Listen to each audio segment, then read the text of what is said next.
Graph the line containing negative 3, 1 and 5, 4 and find the slope. Well, let's begin by plotting the points. Negative 3, 1 is this point, and 5, 4 is this point. And we'll draw the line that contains those 2 points.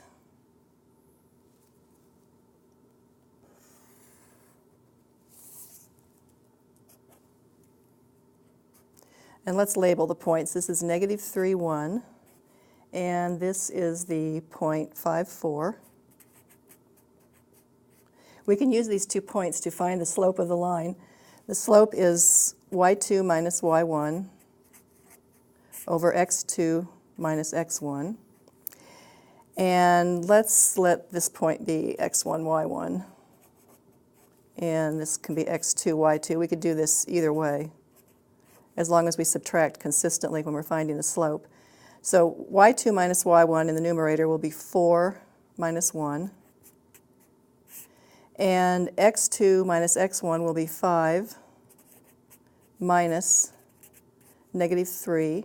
So in the numerator I have 3, and in the denominator I have 5 plus 3, or 8. So the slope of this line is 3/8.